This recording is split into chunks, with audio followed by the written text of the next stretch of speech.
everyone. We are so glad that you are here today. I am Dara. I am the host of this podcast, Designed to Win, Ripple to Wave. Today, I have a very special guest with me, and I'm so glad that she got to join me today. This is Valerie Mukanga, and I am very pleased that she has agreed to come and talk a little bit about her story today. This podcast is about talking about our purpose and where God has called us to be and how we got to our calling in our life. And so Valerie's agreed to come on and talk about her story a little bit and share with us today. So I'm not going to ask her a lot of questions right up front. We're just going to dive right into it. And I'm going to turn it over to her and kind of let her talk about her story. So, Valerie, you're up. Thank you. Thank you so much for having me there. It's such a pleasure, such an honor to be invited on your wonderful podcast to be a guest. I truly appreciate that. So I am Dr. Valerie Mukanga. I'm a dentist, a general dentist, and I actually am the CEO and founder of Healing Wings Dental, which is my private dental practice here in Dallas, Texas area. It's more like in Arlington to be precise. So I was asked to talk about my story. How do I get to the point where I am at right now? So I'm gonna go not from the very beginning as far as I was born on such a date, but Right. I don't know if we have enough time for that, but we can always have you come back. So I am actually originally from the Democratic Republic of Congo, but I was born in Belgium. So my parents went for school in Belgium. My dad was doing his PhD. My mom started doing nursing school there as well in Brussels. And then when my dad finished, which my mom had already finished, they moved back to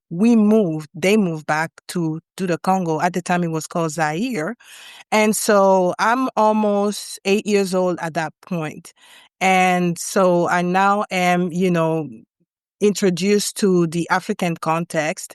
And I was in elementary school. I finished elementary school, went to middle high, went to high school, and finished high school in Kinshasa, the Democratic Republic of Congo, capital city. So as soon as I finished there, we have like a test that we have to do. It's similar maybe to the SAT or something like that, but it's more like something that's ordered by the state. And so we did that, and I didn't even wait for the result. Like, I believe 10 or 11 days after that, I'm on my way to the US. My parents wanted me to be sent to the US because at the time there's a lot of political unrest. And so now an academic year that's supposed to take so many months, like 2 semesters, instead of it being a year, some of my friends, are taking maybe like 14 months, almost 2 years, for some academic years. So seeming that my older brother had already started school in the US and was actually done at this time, he had finished with his bachelor degree. I am now coming here, and they sent me to a place where I knew no one. Because when I say, being from DRC, or the Democratic Republic of the Congo, in short, DRC, we speak French there. So we do learn, English in high school.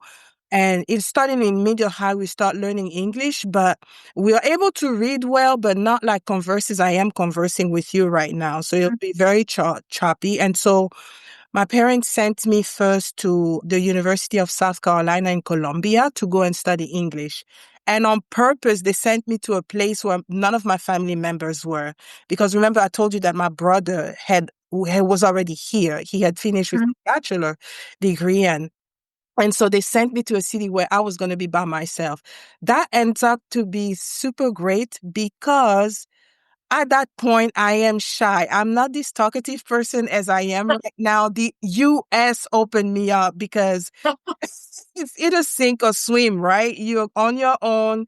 You now have to talk to people that you don't know. You now have to ask questions. Where do I go here? What do I do? And all of that. So they sent me to this program to be alone. And it's a ESL, so English as a second language program. And I start learning English there. And because I had a, fairly good background, it didn't take me too long to actually get to the point where I'm actually able to communicate in writing and speaking in uh, in English. And I mean, I was very shy, as I say, I remember, and I love to tell people this, but when I first got here, I was like, okay, so at the school, we have a cafeteria. Burger King is there, and I'm always and forever asking for a number one. Don't give me a number two. It's a Whopper with a drink and fries, okay? We're not going to try to be adventurous. So, so, so I gained a whole lot of weight. I gained a whole lot of weight, and that's just because not knowing the language very well, being shy. I'm just like, I'm safe with number one. Okay, so yeah. But anyway, fast forward. I now finished the program. It took me 7 months and I was done with that program. And now I had to start going to start my bachelor degree. So I had applied at the University of South Carolina, got accepted. But at the same around the same time when I'm it's like the summer before I start school, my dad gets accepted he gets a job position in the Ivory Coast, which is in West Africa. And now he's working on a program, but at Tulane University, but based Huh. in Ivory Coast. So now instead of going to USC, I'm now going to Tulane University in New Orleans because I have free tuition. It's a private school, super expensive. God, it is. And talk about God's hand there, right? The timing of God, like Wow. right at the right time.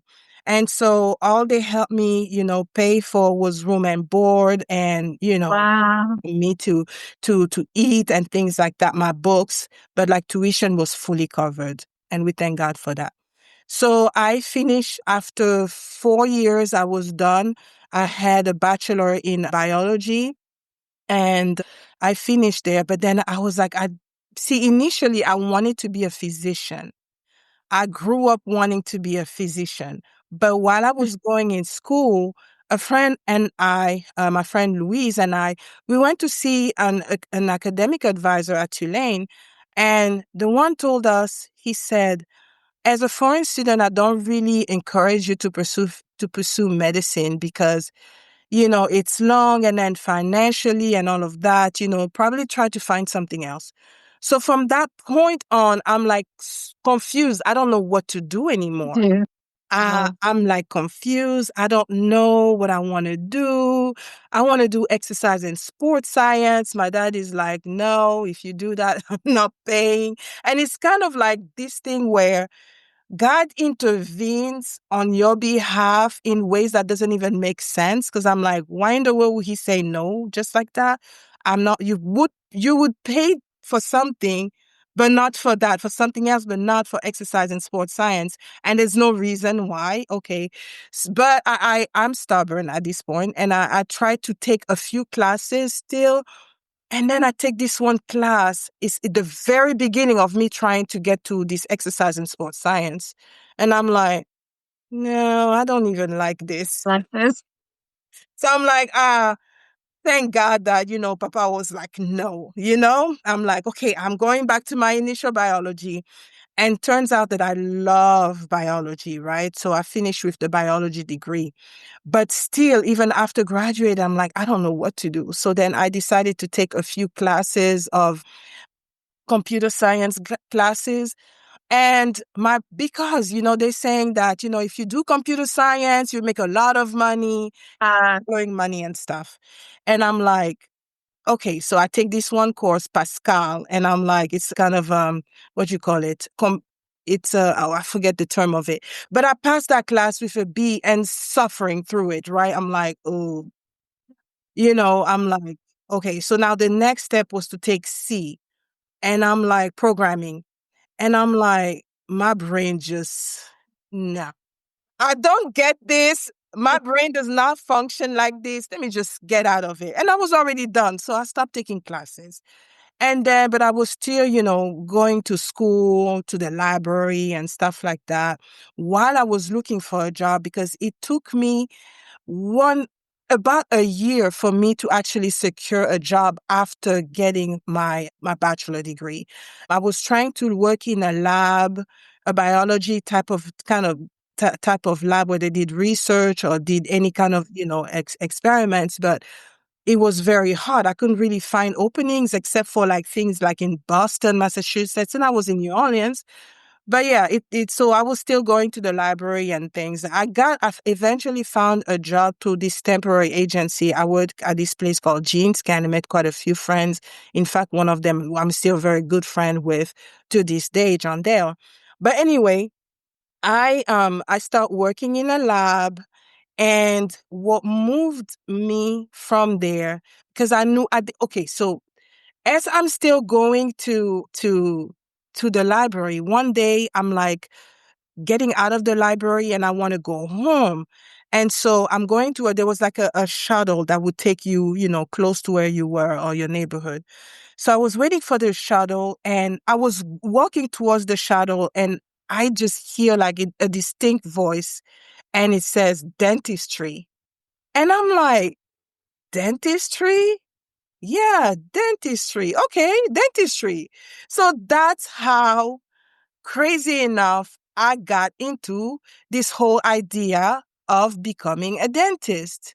Okay, so when I said that I wanted to be a physician, I said I wanted to be a doctor because back home we don't make a necessary distinction. A doctor, there's no differentiation between a physician and then other types of doctors like Mhm. In the medical field. vets, yeah, in the medical field. So I'm like, okay, so now I have to start studying for the test, and procrastination, being distracted with like church programs and such. I'm like so involved at the church whereby it's nothing wrong with that. But when you have a calling, you have to work towards it. Because I came from a church where a lot of people were called in the fivefold ministry, and I was Mm. not necessarily called in the fivefold ministry as, in a typical way that you would think. And so, So mhm. So can we talk about that really quick? That's Mhm. one of the things I wanted to talk about, we kind of talked about ministry, and I'm glad you mentioned that because, you can be super involved in the church and do activities in the church and think this is where my calling is because I feel called to do ministry, but ministry can be many different things. And we talked about that a little bit. And I think that's what you're kind of starting to lean into. But how did you know that you weren't, even though you were really involved with the church, that this was not your calling, so to speak, or your ministry? I'm sorry, I'm going to put my mic. No, that's fine. I knew that I was called to be a dentist because I heard that voice Voice. says dentistry. And I knew that because as a Christian, God speaks to you and you can recognize his voice. The Bible says, Thank you. I'm the shepherd and my sheep hear They my voice. my voice. They know my voice. They And they will recognize not my follow another. So I knew that, I was to become a dentist. But what I was doing was, I mean, okay, I was involved in a prayer meeting of some sorts in my church. There were like prayer going on for different groups almost like every day. So on Monday, my brother had a Bible study for young adults in my house. On Tuesday, I was going to my friend's women Bible study. On Wednesday, and this is all after work. On Wednesday, we had Bible study at church. I was there. Thursday, I didn't have anything. On Friday, my brother had a Bible study for the youth in my house. No, that was Saturday. On Friday, I was somewhere else. I can't remember. And then on Sunday, we had service in the morning and service in the evening. And I was there. you know? And so I was not like truly investing time into, studying for the test I had to pass to be admitted to dental school. And mind you, it was maybe around 2000, 2001 that I heard that, but it's in 2006 that I finally went to school. Oh, wow. It was a long time. It was a long time. But I remember vividly one day my dad said, but Valerie, like, if you want to study and pass this test, he's a professor at the university in Kinshasa. And he says, if you want to study and pass your test, you have to schedule the test. Because if you don't schedule the test, you will be studying, but you don't have an end goal. Mhm. If you actually schedule the test and suppose you're not ready by the time, you can always reschedule it. But at least you know, Right. okay, I'm giving myself 3 months, I'm going to study. Mhm. And then, if you see that it's maybe like a month, you need more time, you can do that. But at least you're not studying aimlessly as I was doing.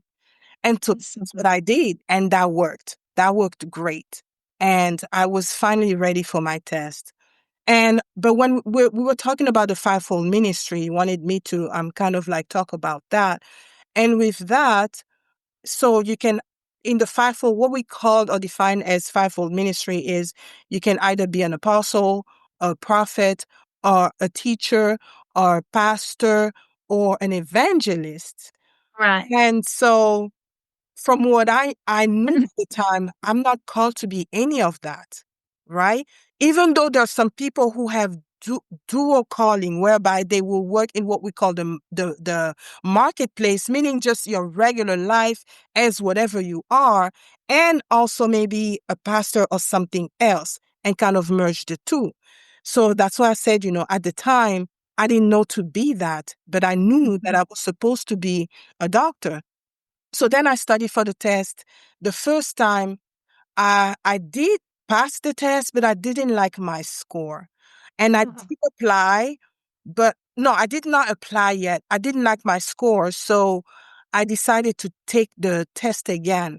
And then when I took the test again, I did way better, but I still didn't like my score. I was like, no.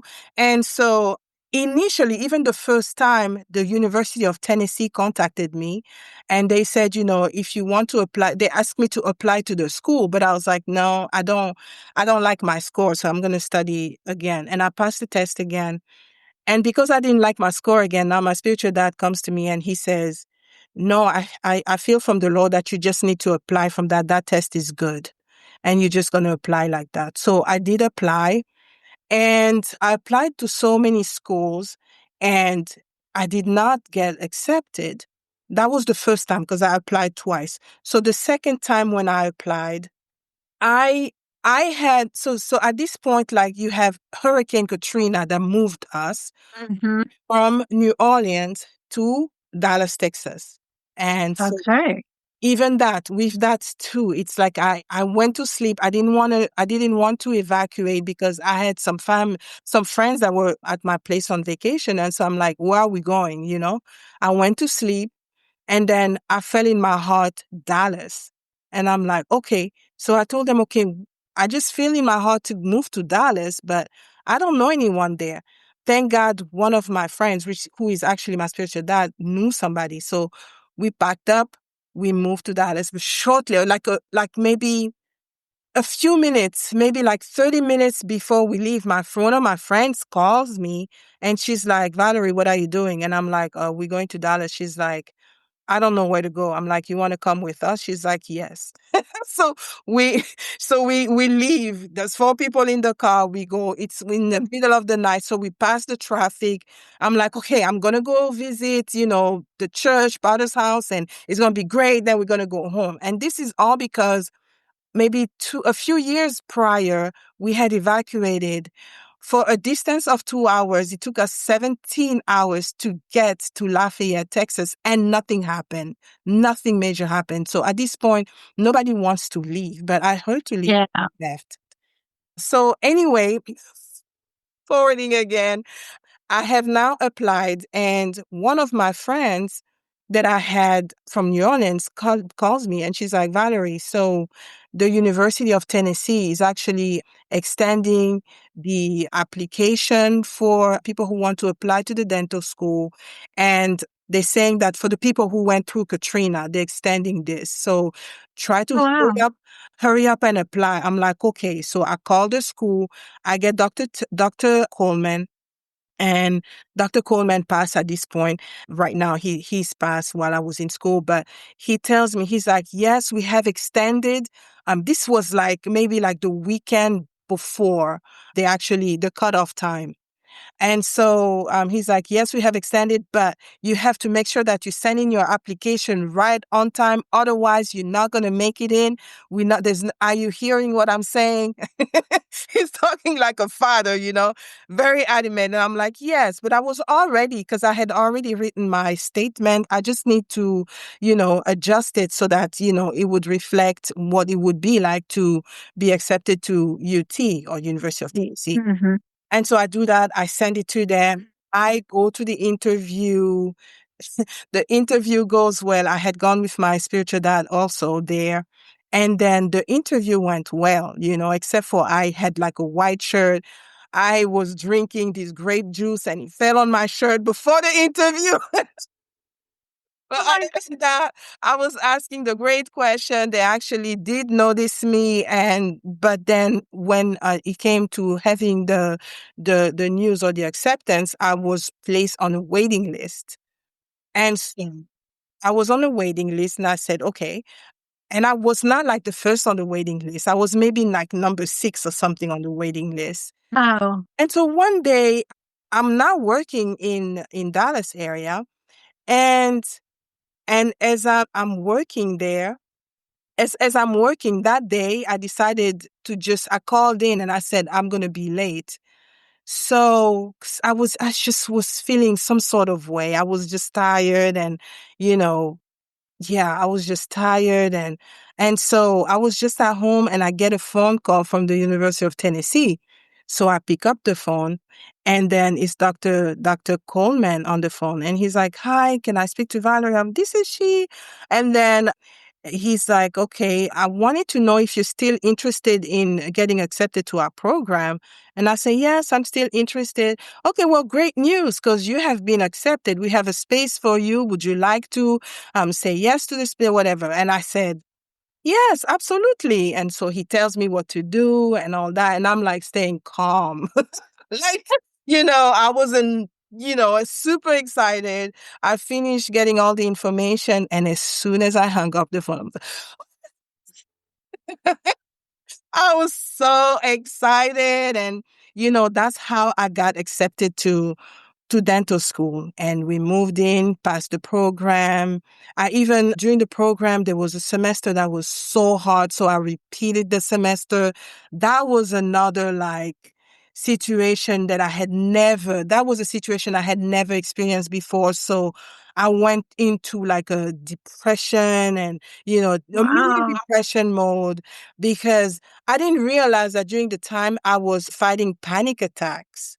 Oh, wow. I didn't know what it was, but anytime I wanted to study, I wasn't able to retain any of the material. Especially the weekend so I was reading and yes, I was learning to study for my test, but as soon as the weekend before the test, I think we always had like a test on Monday and it was a compilation test where they would take Oh, yeah. all the subject and give you 100 questions. I remember this rheology class, we only had 3 questions. So if you miss one question, you already failed. But that was the situation. But every time it came like the weekend before the Monday, I would read, but it was not reading, meaning like it was not getting into my head. And I just had this palpitation. I didn't know what it was. I didn't even know that it was a condition. So I never saw any help. I never told anyone. And so it was a tough semester. A lot of the people did not do well on some of the classes, but I was the one who ended up not doing well on 4 classes.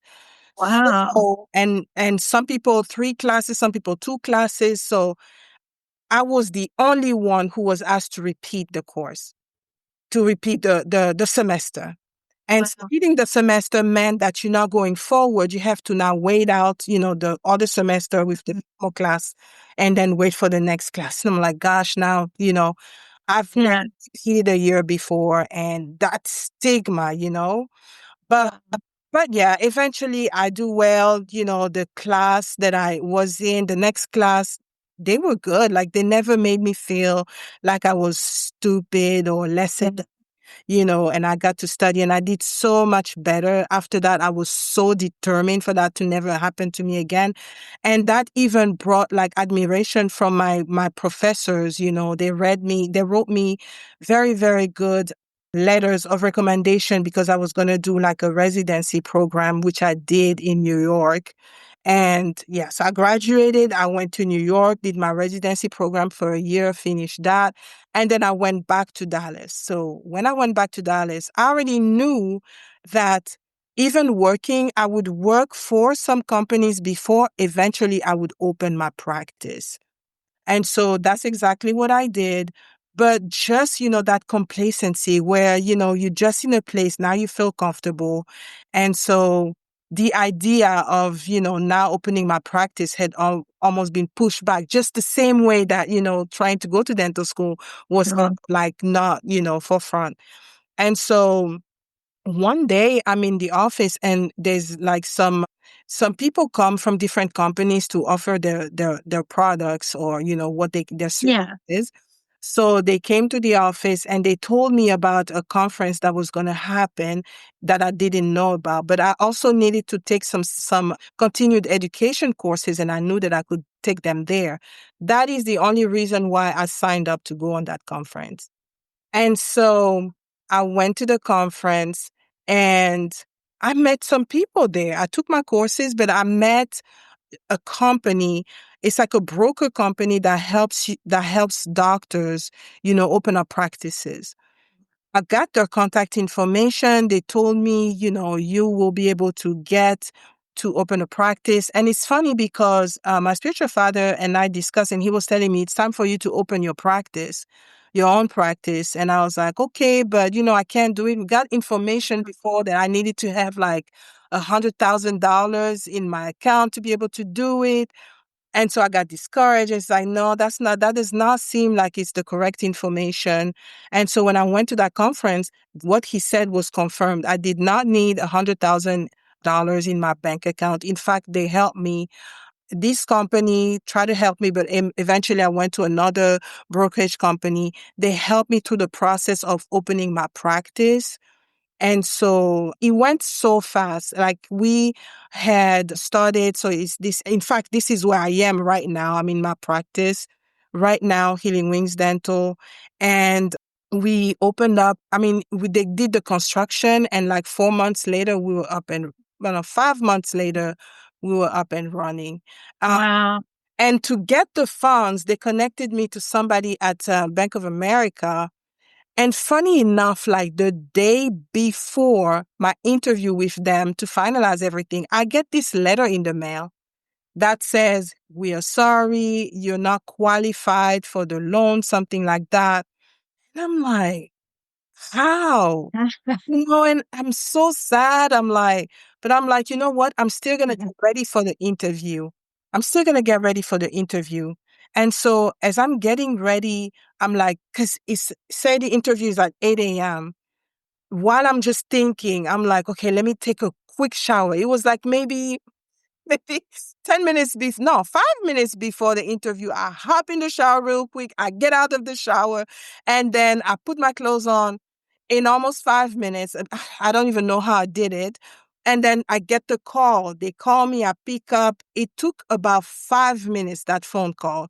They ask me, do you own a home? I said, yes. A few questions. And there's like, you got it. It's a loan that was $500,000. Oh my gosh. Wow. You see what God did there? And I received a letter the day before. What if I had relied on that letter and be like, well, Mhm. they're calling me, they just want to mess with me. I'm not even going to pick up that call. But Yeah. I got ready, so quickly, because obviously that affected me to the point that I didn't really get ready as early as I usually get ready. It was almost like an afterthought. Oh God, I have to get ready because somehow I didn't want to take this call without having showered. And so, yeah, that's how, we ended up, as I said, after signing the documents, almost five months after we opened the practice on May 23rd, 2016. And we're still here. It's been 9 years. Wow. That's amazing. Your whole story. And I love the name of your dental clinic. So how did that come about? So Healing Wings Dental, remember how I was telling you that we were moved by Katrina, right? And Right. as we moved by Katrina, we come here, and I know that in order to be accepted to a medical program, you have to shadow. You have to shadow a dentist, right?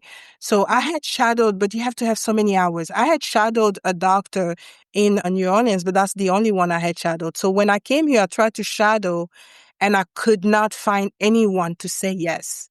So Oh, then my wow. spiritual dad told me, he said, you know what? If you're trying to get an opportunity somewhere and you can't get an opportunity, you have to create your own opportunity.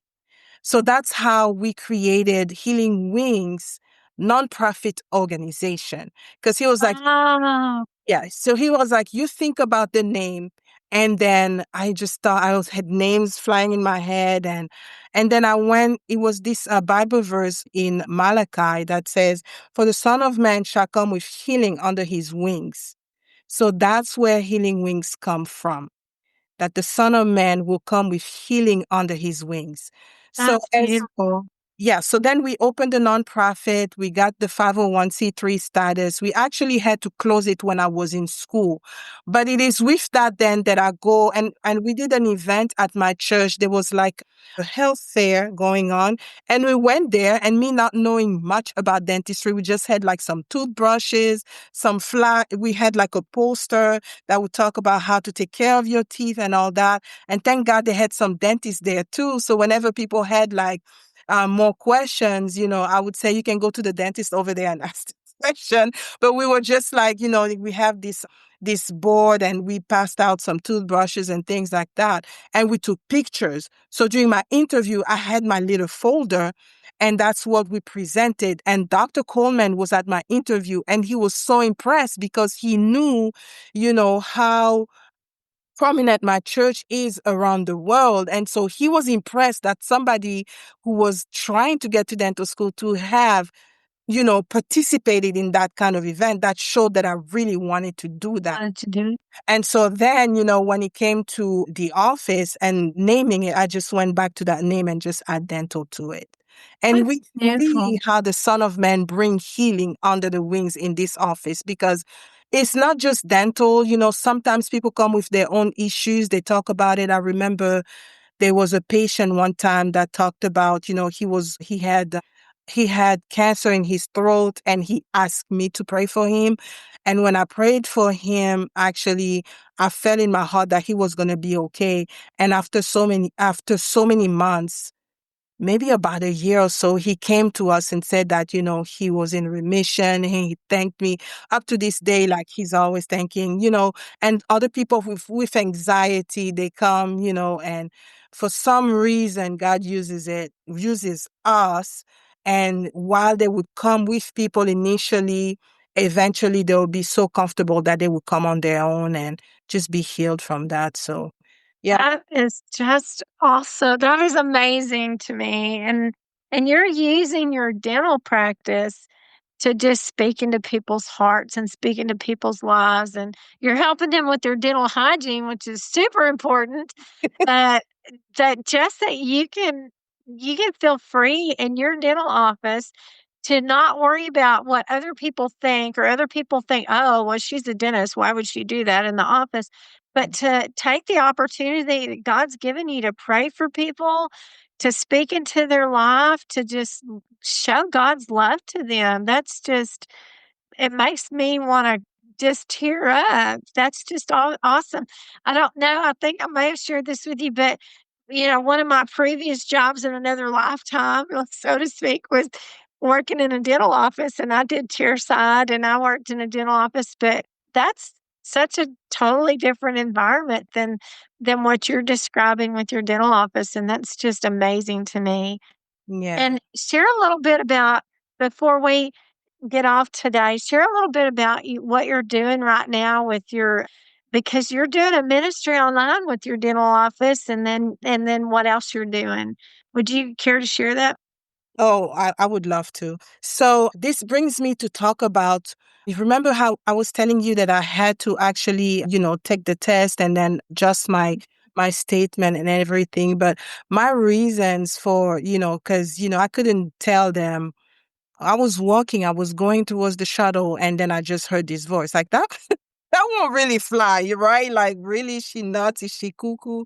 But then I kind of like looked and I noticed that in my family, lots of people had suffered from dental trauma, or so many people had cavities, and I even also, or some people had, bad breath, because back home, like a lot of people go to the doctor only to, I'm talking about physicians only Mhm.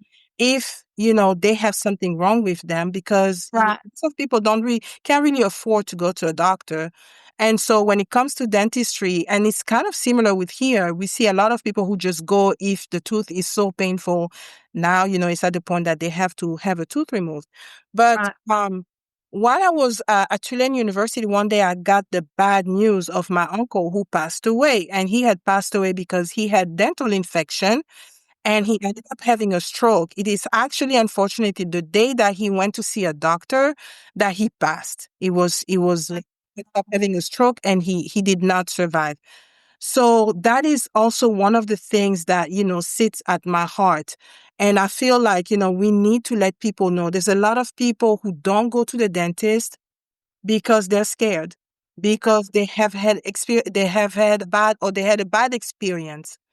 And so, or because of lack of knowledge, they don't think it's that serious. Because a lot of people come and they're like, I don't have, if you talk to them and you pass out your card, they're like, oh yeah, I have a sister. One of my sisters, she's hurting, I'll have her call you. I don't have dental problems. What do you mean?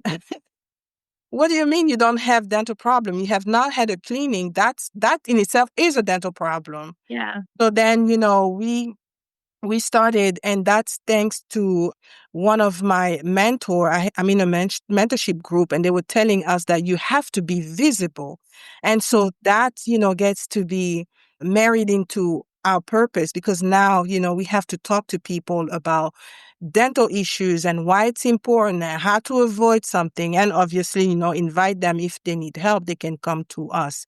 So that's how, that came about. And then I also had a desire that was developed in me in addition to that, I started posting about once a month, something that we call Optimize Your Life. And with that, I invite different people to talk about ways of optimizing your life.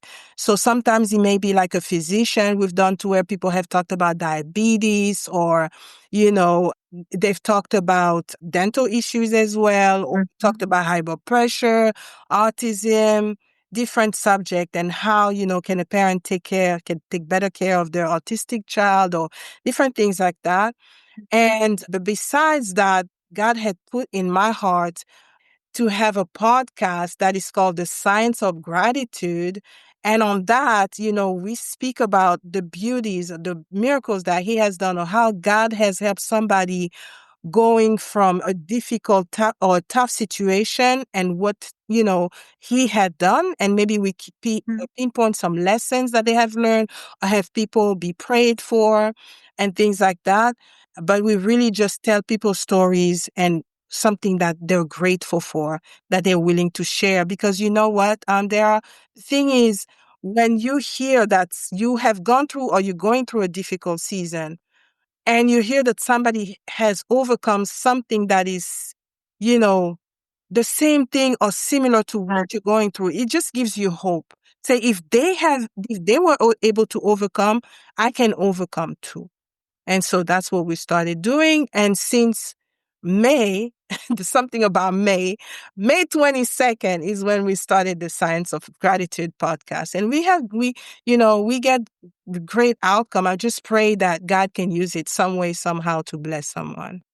That's beautiful.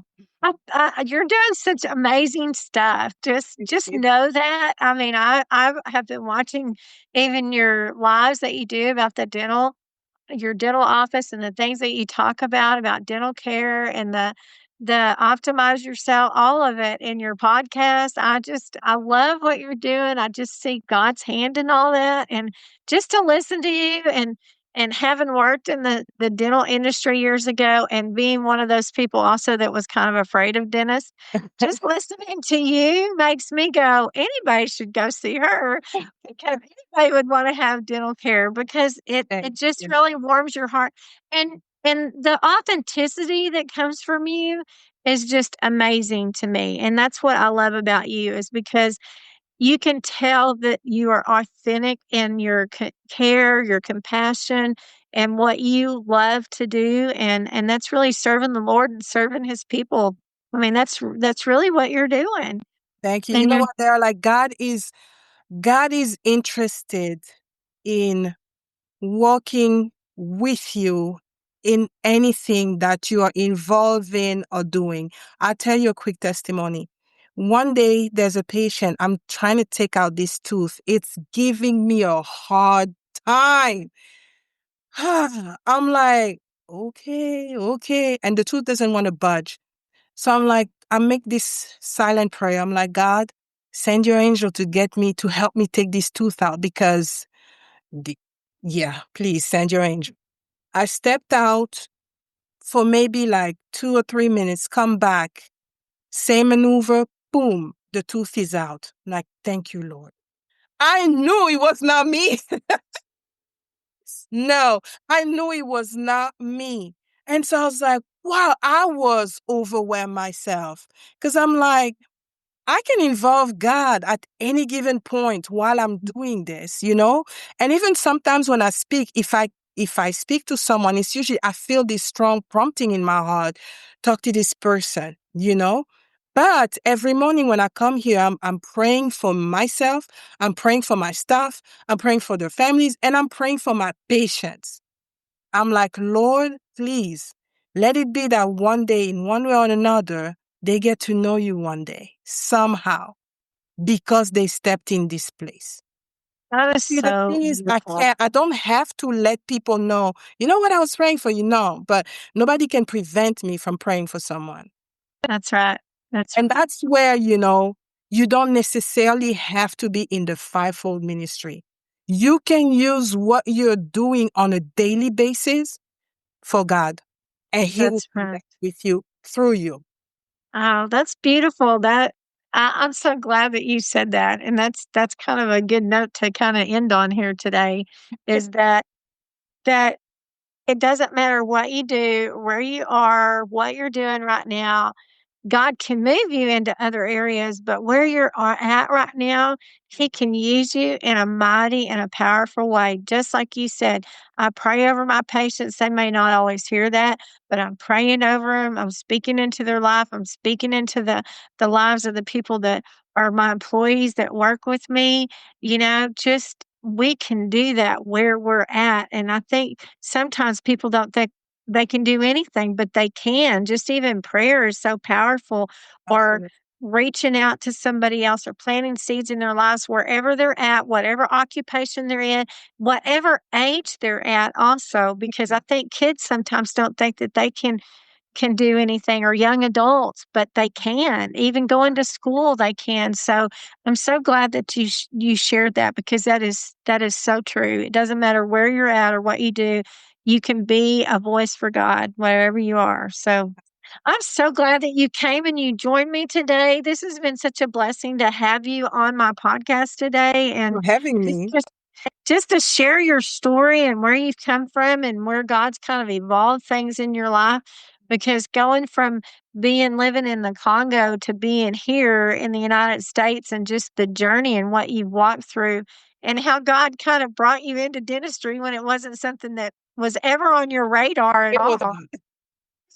no. It's funny how God does that. He Yeah. puts us in places of things you would never think that He would have you do, but He can use it in a mighty way if we're obedient into what He calls us to do. And you were obedient in hearing that voice that said Yeah. dentistry. Right. And so, gosh, where would we be today? How many people would not have probably been healed, or been, that man that you prayed over, that he got healed? I mean, God put you where you needed to be. So, well, thank you so much for being here and being with me today, and joining me. And I hope that you can come back and be a guest on my show again. I would love Oh to have yeah. you. so that I we would could. love to. Thank you Okay. so much for having me. Thank you. And thank you for joining me today and being with me here on the podcast. I hope that you've enjoyed this episode, that it has blessed you mightily. And if it has, please share it with somebody else because they can probably be blessed as well. So thank you for being here, and we will see you next time.